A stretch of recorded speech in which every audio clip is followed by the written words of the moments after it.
A professora Lívia Fernanda Neri vai ministrar agora para nós a palestra Ensino Remoto Emergencial na Educação Superior, Desafios e Possibilidades em Tempos de Pandemia.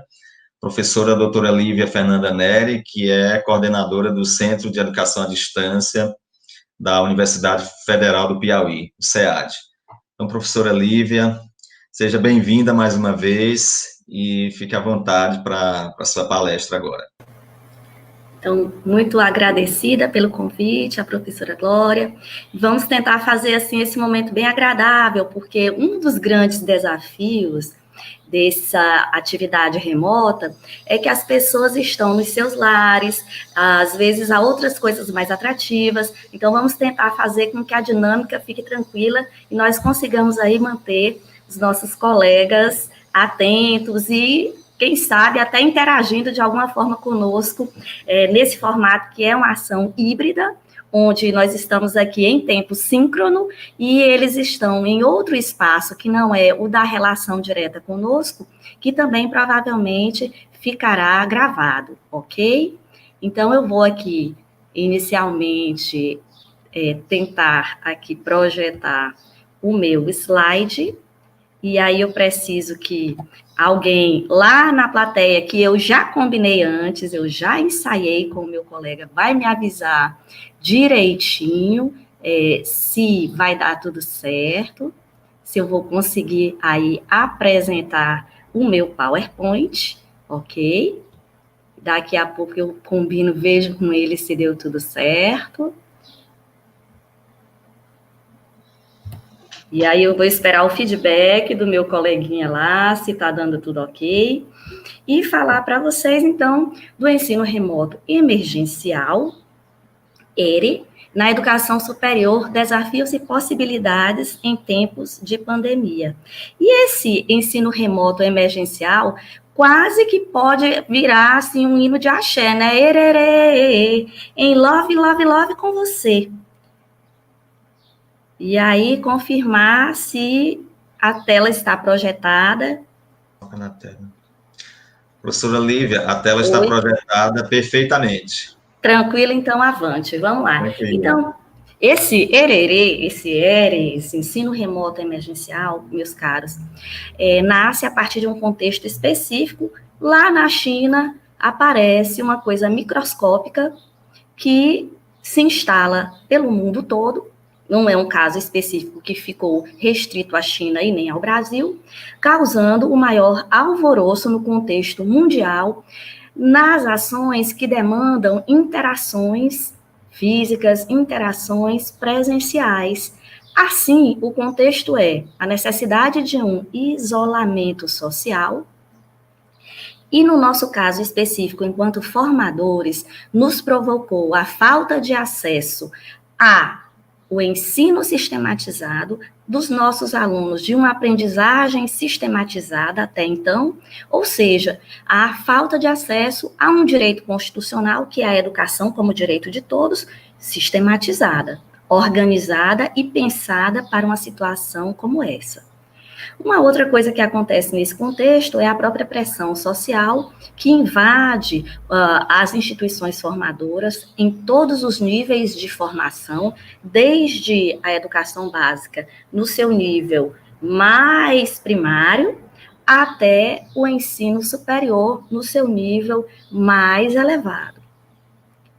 E com isso, aparece a possibilidade do uso das tecnologias para minimizar ou mitigar, como citou a nossa querida professora Glória Ferro, essa ausência das possibilidades de interações presenciais.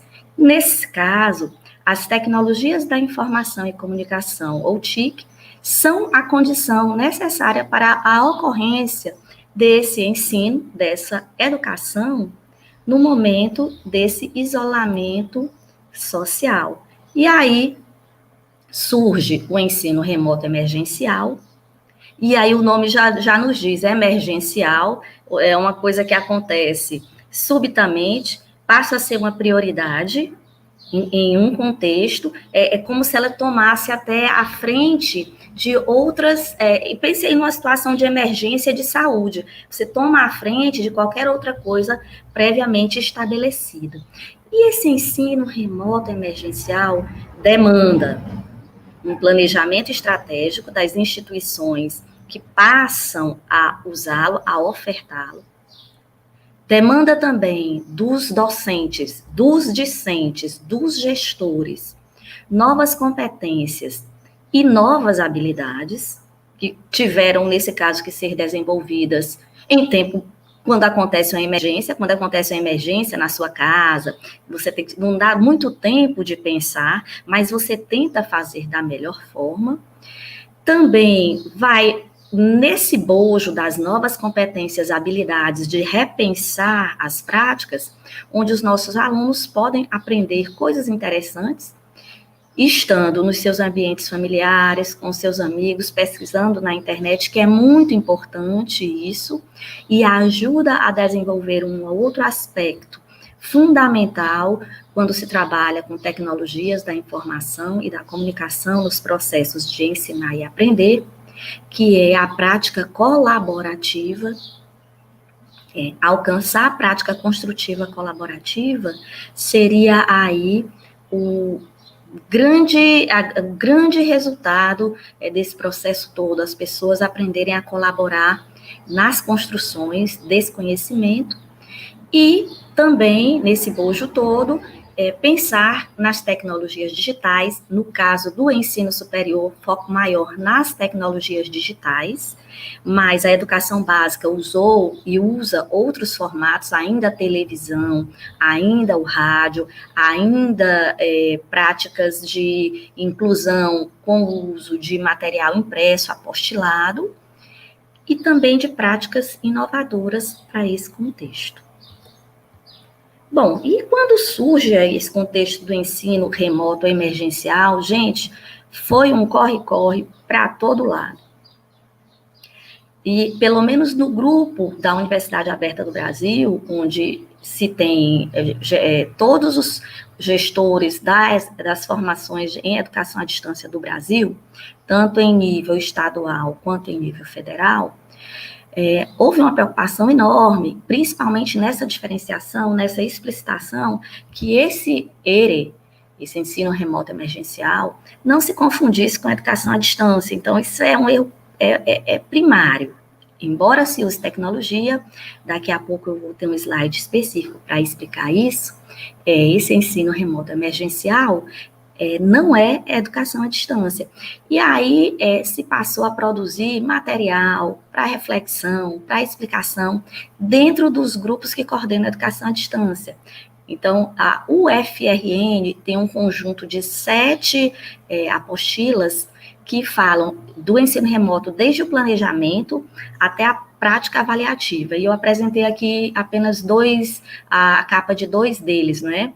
Que seriam aí, basicamente, o 2 e o 3, bem como a UFPB também projetou, pensou materiais para os estudantes compreenderem o que é esse ensino remoto, como se aplica, bem como outras instituições, nesse caso também foi a UFPB, passou orientações para que os professores pudessem criar suas salas nos ambientes virtuais de aprendizagem, nesse caso, Moodle Classes.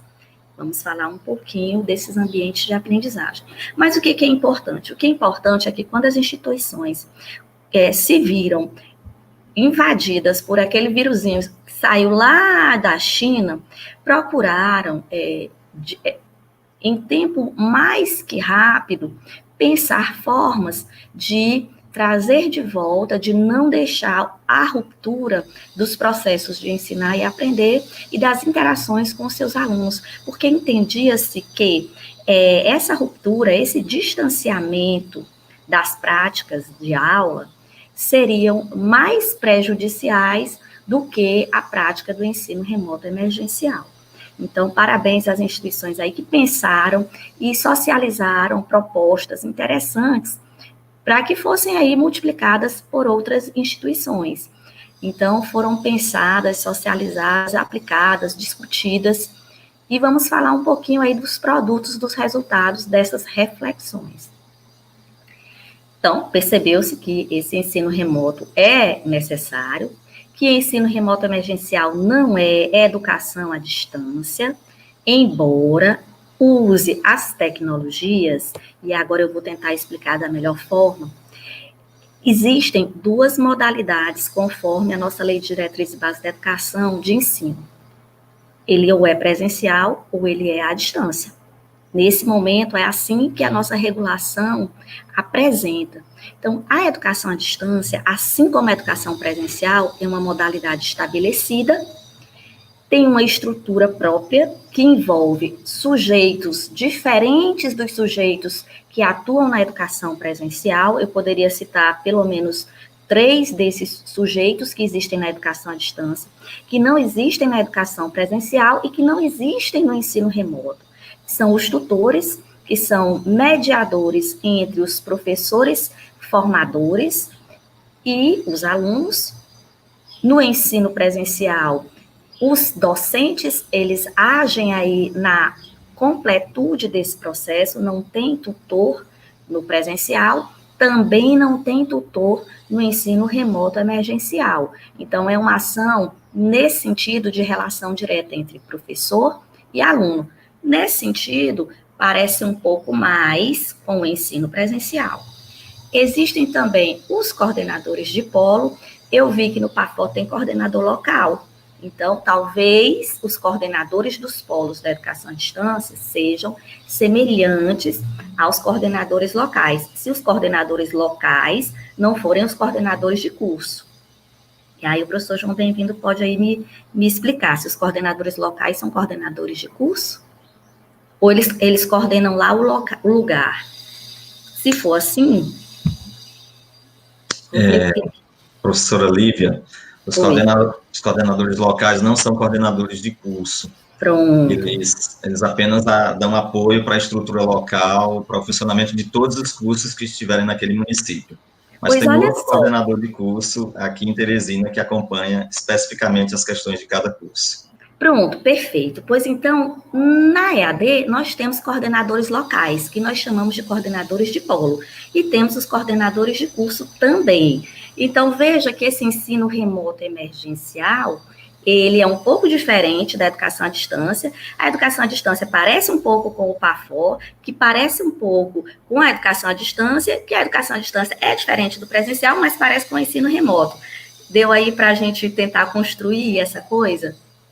Interessante. Então, o ensino remoto, ele vai ser um híbrido aí de presencial com o uso de tecnologias, tá certo? A educação à distância tem outros sujeitos que não existem no presencial, assim como existem no PAFOR também, pelo jeito, outros sujeitos que não são comuns aí especificamente do nosso presencial tradicional. A educação à distância também tem políticas próprias que envolvem o financiamento e as normas dos usos de recurso, a distribuição das vagas. O ensino remoto emergencial se apropriou basicamente das políticas de financiamento, como bem disse a nossa colega Lorena da CAPES, houve uma flexibilização das políticas, dos recursos pensados para a modalidade presencial, no caso da universidade, as políticas de assistência, as políticas de permanência. Houve, então, aí a transposição dessas políticas para o ensino remoto emergencial. Então, não foram políticas específicas, como são as próprias da educação à distância. E, por fim, eu poderia dizer também que a educação à distância ela tem um público específico.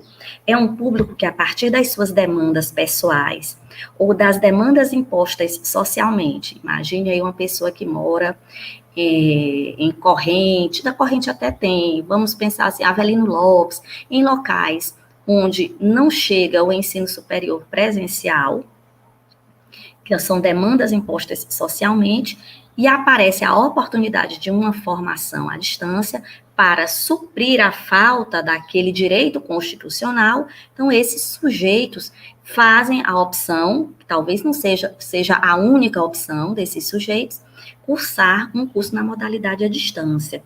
Ou, quando não é o caso de ser um fator social preponderante, digamos que seja ofertado em Teresina, mas são condições outras, como a necessidade de trabalhar durante o dia inteiro, muitas vezes durante a semana, durante o turno da noite, pessoas que têm uma carga extensa de trabalho, esse público específico opta por um curso na modalidade à distância que se adequa. O que não foi o caso do ensino remoto emergencial, vocês vão bem compreender que todo mundo, por conta do vírusinho que veio lá da China, foi obrigado, mesmo aqueles que fizeram seus processos seletivos para o presencial, todos foram dragados, todos foram arrastados para essa forma de ensino remota emergencial. Basicamente, nós poderíamos partir aí dessa primeira diferenciação maior.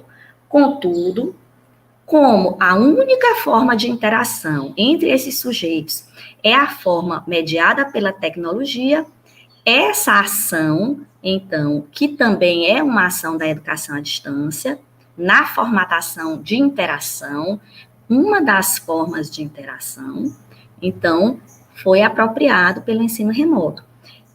Vale dizer para vocês que o ensino remoto, ele estaria, então, talvez até um pouco além da educação à distância, porque a educação à distância, ela tem, pelo menos, minimamente, é obrigatório por decreto, 20% de atividades têm que ser presenciais.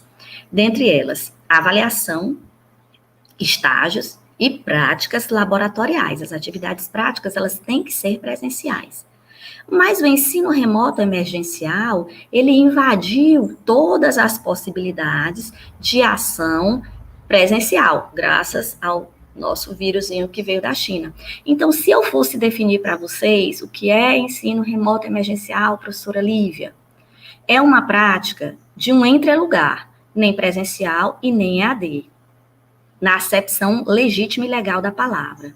Podemos dizer que é uma forma excepcional de ensinar, garantindo o direito à educação sistematizada e à formação profissional em todos os níveis, educação básica, ensino superior, por meio das TICs.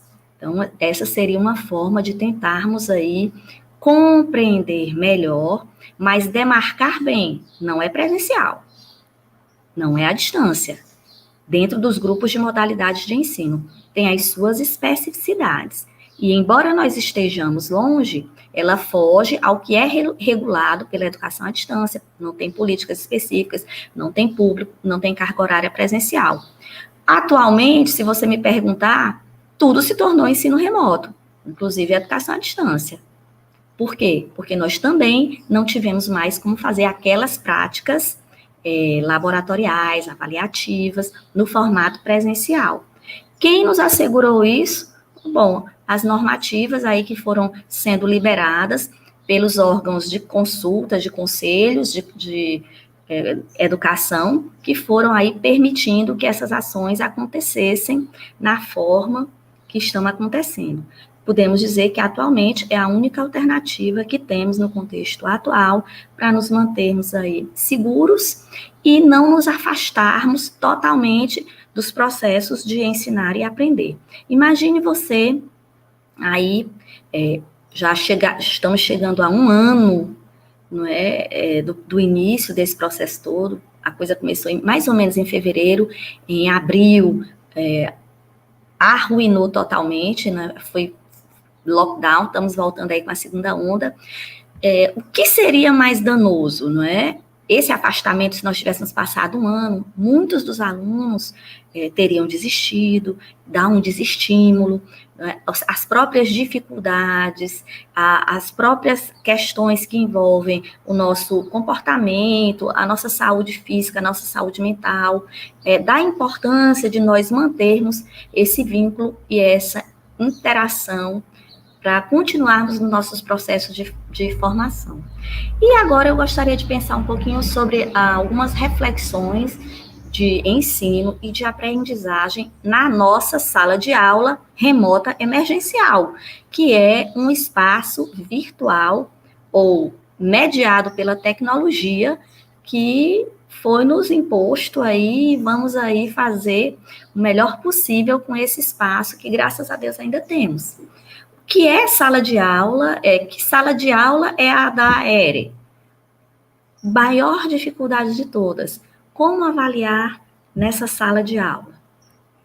Bom, primeira coisa essa sala de aula emergencial é uma sala que nós precisamos nos lembrar da importância desse vínculo, porque o ser humano, ele aprende e se desenvolve interagindo com os demais. Com isso, ele vai se apropriando da cultura e dos processos que envolvem essa humanização. E essa mediação, ela acontece mediada por instrumentos e signos, e aí a professora Glória Ferro, com certeza, domina perfeitamente essa questão aí das interações sociais da mediação, da sua própria área de atuação hoje. E esses instrumentos que são linguagem e as ferramentas que nós temos hoje, são as tecnologias que vão fazer essa ligação, essa conexão entre a Lívia, que está aqui na casa dela, falando com vocês, o João, que está, acho que na casa dele, a professora Lorena, lá na CAPES, creio que em Brasília, não é? Os nossos colegas que estão aí, eu vou chamar polo, eu esqueci o nome, nos polos, são a ferramenta que nos aproxima. Então, essas ferramentas de tecnologia criaram espaços que são as salas de aula virtuais. Esses ambientes virtuais vão nos ajudar a montar os cursos, montar as aulas. Muitos deles são free, são gratuitos, outros são específicos das instituições, acontecem pela internet e já foram pensados nas suas primeiras versões para ajudar professores, no caso tutores, nesse caso do ERE, os primeiros foram pensados aí basicamente para a educação à distância, mas agora pensados aí para a ação direta dos professores, onde eles pudessem interagir, encontrar os seus alunos e administrar os cursos. E permite aí acompanhar o progresso, o andamento dos processos de aprendizagem dos nossos alunos. Por que que permite isso? Porque esses ambientes virtuais de aprendizagem, eles acontecem em basicamente duas formatações.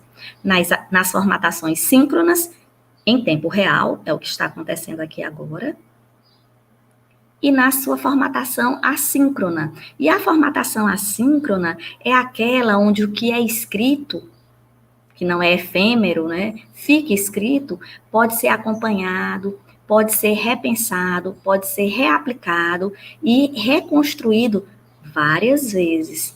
Então, essa é uma das grandes importâncias dos ambientes virtuais de aprendizagem, quando eles ofertam a possibilidade de ações assíncronas, tá certo? Então, esses ambientes virtuais de aprendizagem, e aí os meus colegas da história, sei aí que o meu colega Pedro Vilarinho aí faz parte desse grupo aqui fantástico do PAFO, traz uma mudança e ressignifica o tempo assíncrono e o espaço da interação. Esse tempo, uma das coisas mais interessantes nos fóruns é que uma discussão sobre determinada temática, ela pode permanecer ativa durante 1 mês, 2 meses, e com a mesma, vou dizer assim, com a mesma intensidade que as pessoas defendem no primeiro dia, elas estão defendendo ali no final os seus posicionamentos e alterando. Mas o tempo ali, ele se comprime, bem como o lugar, por exemplo. Olha só a mudança do lugar. Eu disse ainda há pouco, a Lívia está na casa dela, o João provavelmente na dele, a Lorena em Brasília, os coordenadores aí estão em Currais e em outros lugares, mas, de fato, onde nós estamos? Nós estamos aqui numa sala de aula, via webconf, acho que é StreamYard que nós estamos usando, e via, provavelmente, a transmissão deve estar pelo YouTube. Então, estamos separados nos territórios físicos, mas estamos no mesmo lugar via ambiente virtual de aprendizagem WebConf. Com isso, a necessidade do planejamento estratégico se faz fundamental. E o que é esse planejamento estratégico? É mais ou menos o que a professora Glória Ferro fez desde o início, acompanhando, confirmando, marcando, orientando a todos o horário de ingresso na sala da transmissão, para a testagem dos equipamentos. Não dá para entrar na hora e verificar se sabe fazer a projeção naquela tela, naquele ambiente. É preciso o planejamento do tempo, verificar as questões de força tecnológica, de melhor ambiente virtual para alcançar a todos, ambientes onde nós temos pessoas com baixo sinal de internet. Tem algumas redes que não possibilitam a melhor forma de não exclusão, então é preciso pensar ambientes leves, salas de webconf bem tranquilas, onde todos, mesmo aqueles que vão acessar via celular, via dados móveis, consigam acessar. A professora Lorena falou sobre a exclusão. Então, o planejamento estratégico, ele vai desde avaliar parte das tecnologias, até entender como transformar aquela aula que era presencial, onde os professores estavam ali olhando nos olhinhos dos alunos, e que mesmo que o aluno estivesse pensando em outras coisas, era mais fácil perceber que ele não estava ali, naquele lugar, do que agora que, por exemplo, eu que estou projetando, estou vendo aqui exatamente apenas o slide sobre o papel do AVA no ensino remoto emergencial. Então, é essa reconfiguração, é essa reinvenção que precisa ser feita nesse planejamento estratégico, para que não tenhamos aí uma situação traumática para o professor que estava ali na sua vivência, que gosta daquele contato físico, que gosta de ver os seus alunos, gosta de ouvi-los, vê-los levantar assim a mãozinha para a interação, e que aqui não vai acontecer, e acreditar que o efeito está acontecendo lá, né, com o pessoal que está assistindo no YouTube. Porque essa aqui é uma ação híbrida. Quem está dentro da sala são os apresentadores. Quando se faz isso comumente, quem está na sala são os alunos, aí é até mais fácil de você percebê-los, mas nesse caso específico, a interação maior está sendo com quem está assistindo no canal fora. Se o chat estiver ligado, então é possível perceber algumas interações. Se não estiver ligado, depois a gente vê como consegue conversar aí com esse grupo. Mas falando de ambientes virtuais de aprendizagem, para quem não os conhece, existem vários desses ambientes que oferecem basicamente as mesmas coisas. Um deles, e o mais antigo, e o que foi o grande propulsor de tudo, chamava Moodle. Ele é um software livre, usado por muitas instituições, e ele vai oferecer todas as possibilidades de ação assíncronas, e até chat, que é uma atividade síncrona, que também fica lá depois, para os docentes. Então, esse aqui, muitas instituições de ensino superior usam o Moodle.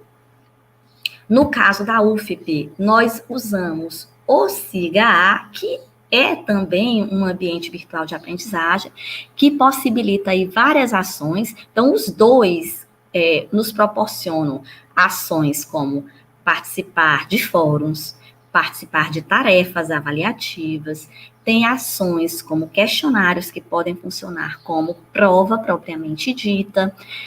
O SIGA hoje não funciona o chat, funcionou durante muito tempo, hoje não funciona o chat. Já o Moodle, dependendo da configuração, funciona. Possibilitam os dois a postagem de materiais, links de vídeos. E também pode até fazer o upload do vídeo. Comumente, nós não recomendamos o upload, porque isso transforma o lugar numa coisa mais pesada. Então, sempre nós sugerimos aí que seja postado o link, que aí o aluno clica no link e sai para a apresentação onde ela foi postada. Mas, então, AVAs são ambientes virtuais que possibilitam interações síncronas ou assíncronas, disponibilizados pelas instituições de ensino, e essas ações vão ficar lá demarcadas, apresentadas e também com prazos estabelecidos. E a importância de se cumprir os prazos faz parte aí daquele processo de avaliação.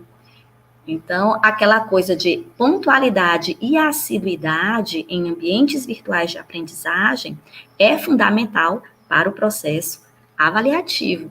Olha aí, fiz aqui antes de entrar, o nosso pessoal aqui que estava na sala, né, no camarim, para nós entendermos também um pouquinho mais desses ambientes virtuais de aprendizagem, no caso, mostrando para vocês um fórum, que eu chamo o fórum basicamente de ágora. É uma praça onde há uma questão discursiva, reflexiva, e todos os sujeitos ali daquela turma, daquela disciplina, podem interagir a partir do questionamento, da discussão estabelecida aí pelo docente. E aqui mostrando que é uma atividade assíncrona, porque ela não acontece em tempo real. Cada um vai lá no período estipulado, pode ir pela manhã, à tarde, à noite, as pessoas não vão se encontrar num tempo real. E ali depositarão as suas respostas, as suas interações com os professores e entre eles mesmos. E nós sempre recomendamos, para que nós possamos transformar essa ação de fórum numa ação bem comunicativa, que aqueles participantes não interajam apenas com a primeira questão, mas que eles interajam também com as demais falas dos colegas, criticando, complementando, refletindo, aumentando aí a capacidade de construção colaborativa nesse processo de formação de ensino remoto emergencial.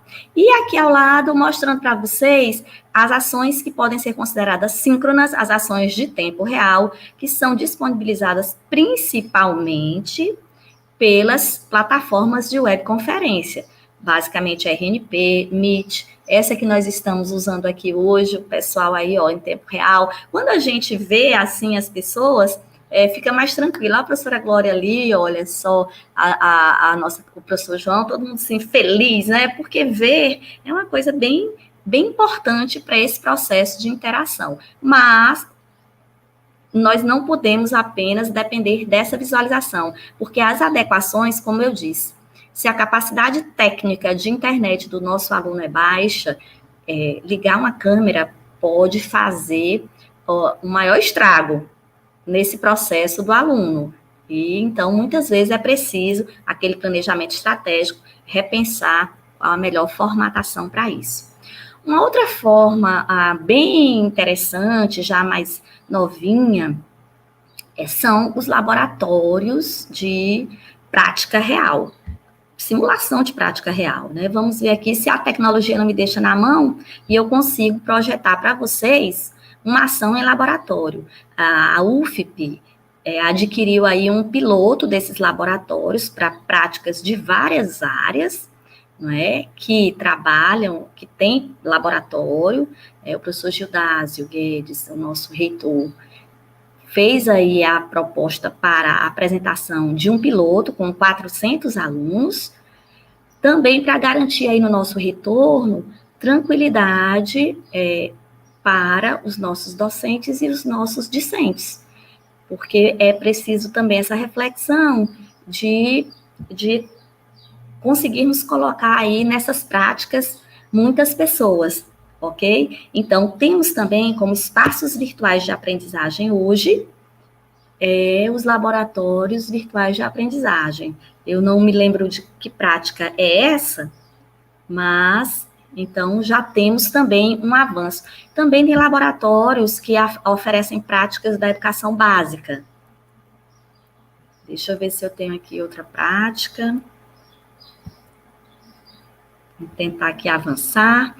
Bom, e agora, já partindo para as nossas reflexões finais, depois de apresentar um pouquinho para vocês da diferença entre educação à distância e ensino remoto, apresentar para vocês um pouco dessa definição do que é esse ensino remoto, do que são ambientes virtuais de aprendizagem, do que são atividades síncronas e assíncronas, falar para vocês que um grande desafio é pensarmos como ensinar remotamente, não é? Se os nossos alunos, se os nossos professores ou não têm os equipamentos, ou não têm a formação necessária. Eu acho que a palavra formação e políticas de atendimento, políticas de assistência, são fundamentais num momento como esse.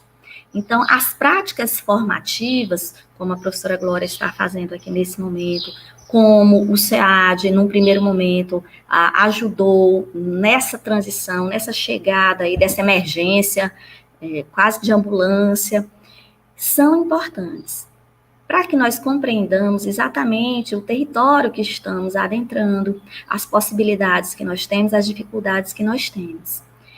É entender, na minha concepção, que esse emergencial é transitório, é efêmero, é temporário, e que logo voltaremos às práticas normais, mas que esse planejamento estratégico é fundamental para que nós tenhamos sucesso e que nós possamos garantir o sucesso dos nossos alunos nas práticas efetivas de aprendizagem real, bem como de avaliação, porque termina o processo culminando aí na avaliação. E quanto aos equipamentos, lembrando que é importante pensar micropolíticas, políticas institucionais, não é? Fomentarmos aí ações como essa do laboratório, para tentarmos não excluir. Né? Imagina aí aqueles que vão poder voltar, outros que não vão poder, quer por vacina, não sei se vai ter para todo mundo, como é que vai ser isso, mas de já pensarmos aí a proposta de inclusão de todos os que estão nesse período de um ano com o déficit de disciplinas, né? E esse ensino remoto, então, nessa reflexão, exige, tanto no âmbito individual, quanto no âmbito da instituição, planejamento estratégico. Professores e alunos vão ter que se replanejar, se ajustar a esse contexto, as novas tecnologias, novas competências e habilidades devem ser desenvolvidas a partir da própria formação, a partir da própria habilidade de cada um. Concepções e práticas avaliativas vão ter que ser repensadas. Podemos voltar à avaliação, à prova oral, à prova no sistema em formulários, em questionários, as práticas de dissertação aplicada aí à discussão, esses novos fóruns, essas tarefas. Precisamos repensar o novo tempo e o espaço da sala de aula. Mas, gente, repensar de forma que a gente não entre madrugada, sábado, domingo, não sabendo que é feriado. Repensar esse tempo e esse espaço dentro daquele planejamento estratégico, tá certo? Se não sei vocês, mas eu percebi que nesses primeiros momentos, as reuniões, quando elas eram presenciais, elas tinham um tempo de 2 horas, estava ali acabando o povo ir embora e tal e tal. Hoje, com as reuniões remotas, tenho visto colegas entrando em reunião de 8 às 12, de 12 às 14, de 14 às 19, 19 às 21, 22, não sei se estão entrando, mas já tenho visto aí que essas concepções de tempo e espaço na sala de aula, da gestão da sala de aula e da organização do trabalho pedagógico, tomaram uma dimensão muito ampla. Preciso, então, aí termos esse pensamento. E na garantia da democratização do saber, garantindo a estrutura, garantindo o apoio, garantindo a procura e a inclusão de todos nesse processo.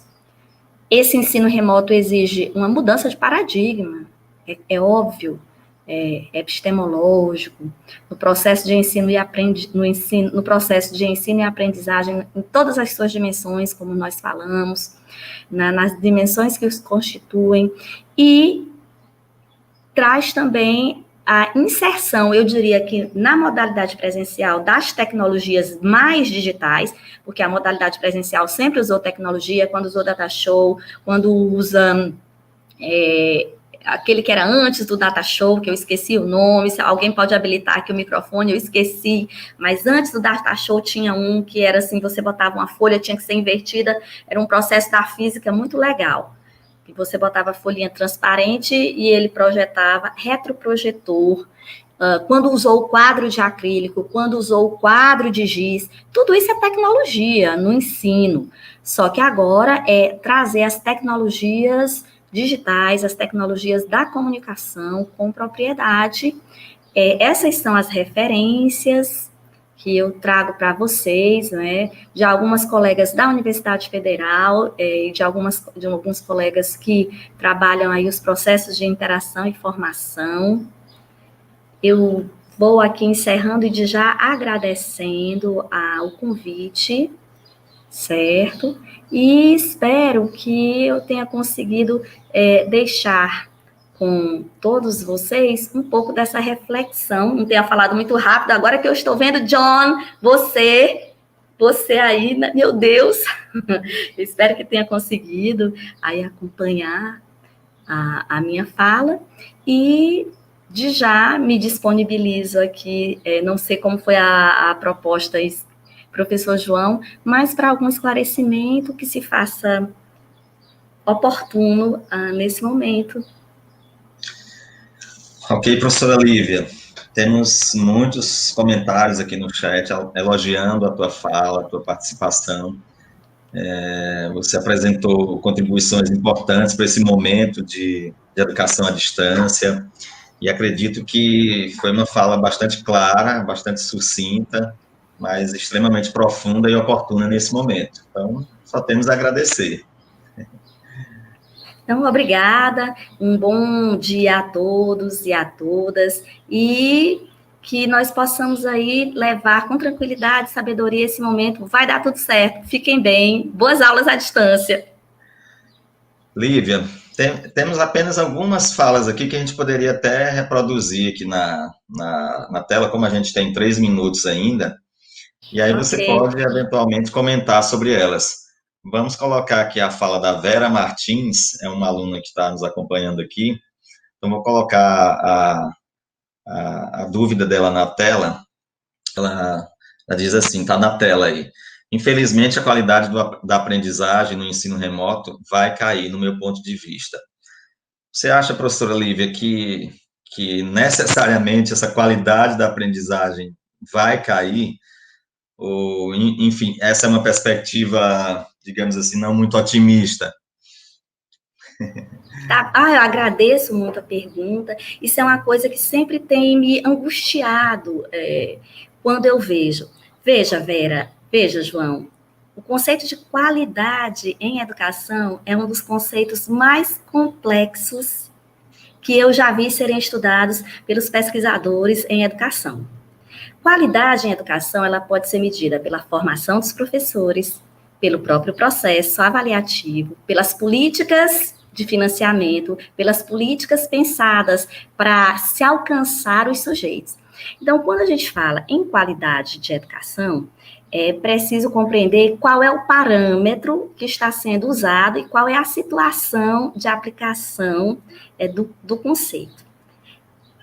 Bom, eu não posso comparar modalidades de ensino com os seus objetivos e os seus alcances. Nesse momento, eu diria que o prejuízo na qualidade seria maior com educação nenhuma. Se houver fragilidade no processo formativo, é fazer recorreção, retornar e retomar o que é frágil, o que ficou fragilizado. Mas eu entendo, por exemplo, no caso específico do ensino remoto emergencial, que muitos professores estão usando a carga horária docente full, completa. Então, estão sentando 4 horas aqui e passando aí as interações, as necessidades. É importante que os sujeitos que estão do lado de lá, assim como estavam na sala de aula presencial, se mantenham aí conectados, atentos, realizem as atividades, porque onde nós vamos ter a diferença é no local da interação. Por quê? Ensino remoto emergencial, diferente da educação à distância, que tem 80% da carga horária distante, ele está mais próximo do ensino presencial. Porque as regulações, elas não atingiram no formato de educação à distância. Então, se ela está, Vera, comparando com o ensino presencial, então, é preciso nós avaliarmos o processo a posteriori. E eu repito, as definições de qualidade na educação, elas têm que ser relativizadas. Tá certo? Mas eu acredito que o compromisso dos nossos professores está assim, estou dizendo que o povo está até fazendo reunião, me diga, João, reunião manhã, tarde, noite ou não tem? Gente, então eu não creio que seja necessariamente essa queda na qualidade, mas é preciso se avaliar, é um processo novo, não é? Só vamos conseguir impacto em educação, a gente só consegue medir depois, não dá para medir antes, dizem os pesquisadores em educação. É verdade, professora Lívia. Nós temos problemas no ensino remoto emergencial, assim como temos problemas no ensino presencial. Quem foi que disse que o ensino presencial é perfeito? Ele tem seus problemas também. A gente sabe que o ensino remoto emergencial, por conta dessas circunstâncias que nós estamos vivendo, a dificuldade com acesso às tecnologias, muitas vezes, pode, em alguns momentos, prejudicar. Mas isso não significa que necessariamente será um ensino ruim ou de baixa qualidade. O ensino à distância existe há muito tempo. Nós temos um ensino à distância na Universidade Federal do Piauí, que é feito com muita qualidade já há muito tempo. É uma tendência da educação em vários países do mundo. Então, eu sempre digo que é como falava o Darwin, em relação à evolução das espécies. Quem é que sobrevive? Não são necessariamente as mais fortes, mas aquelas que conseguem se adaptar às realidades. Essas foram as espécies que sobreviveram durante toda a existência do mundo. Então, acho que o ensino remoto presencial também é essa lógica. A gente precisa se adaptar aos novos tempos. Talvez com o final da pandemia, muita coisa ainda permaneça dessas experiências que estamos vivendo, e eu acho que cada um deve experimentá-la da forma mais eficaz possível, extrair delas o melhor que puder.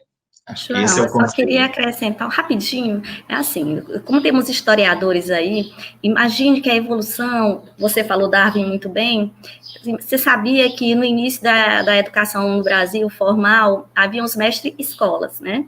Eles iam dar aula nas casas das pessoas. Só quem tinha acesso era quem tinha condição de pagar aquele mestre-escola, certo? Depois se criou a escola pública, bastante tempo depois a escola pública. E esse profissional que ensinava, ele teve que deixar de atender particularmente a determinados grupos e foi instituído num local onde ele tinha que trabalhar com muitos. Aí foi exigida já, começar a ser, quem é esse profissional? Tem toda uma história que diz isso. E é onde nós chegamos aí à própria formação, quem é docente, quem dava aula lá era bacharel em direito, que eram os letrados e tal e tal. Então, assim, a história da educação, ela também é uma história de evolução. Com isso, não estou dizendo que vai ficar o que não vai ficar. A gente não sabe como é que vai ficar. Porque a história ela vai se construindo nos contextos. Pode ser que fique a coisa aqui da tecnologia de muita coisa no ensino presencial. Porque eu nunca comparo, porque não dá para comparar. Os objetivos, os sujeitos são distintos. Quando a gente tem filhos, assim, às vezes o que é 10 para um filho não é 10 para o outro filho, é 11 quando o outro filho consegue. Então, assim, eu acho que a melhor coisa é investir no que nós temos e darmos o melhor de nós e vermos o melhor resultado. Porque se a gente compara, fica complicado. A gente não faz.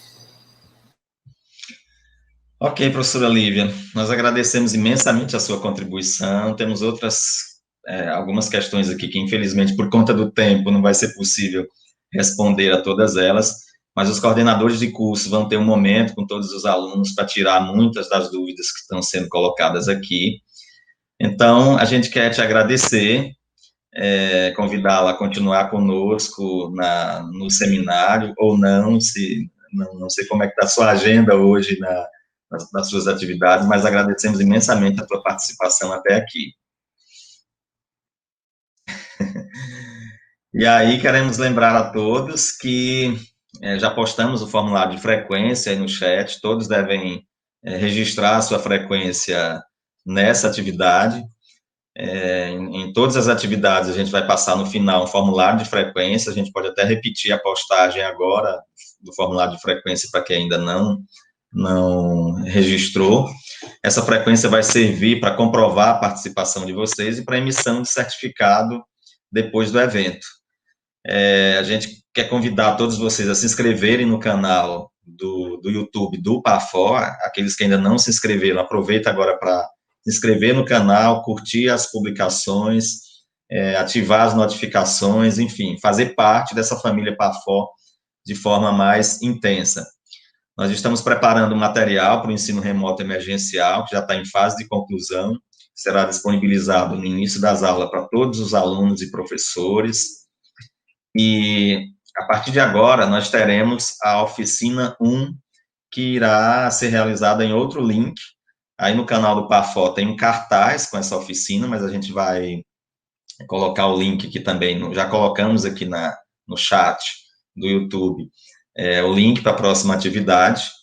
Então, a gente vai só encerrar essa atividade aqui para poder cortar o vídeo, digamos assim. Esse vídeo vai ser hospedado no canal do Pafor, ou depois que encerrar essa parte ao vivo, as pessoas podem acessar e ver novamente a solenidade de abertura e essa palestra inicial, quantas vezes quiser, e todas as oficinas vão ficar também gravadas e hospedadas no site, no canal do YouTube do Pafor.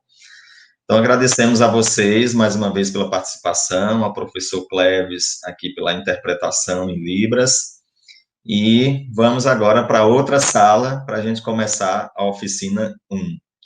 Muito obrigado a todos.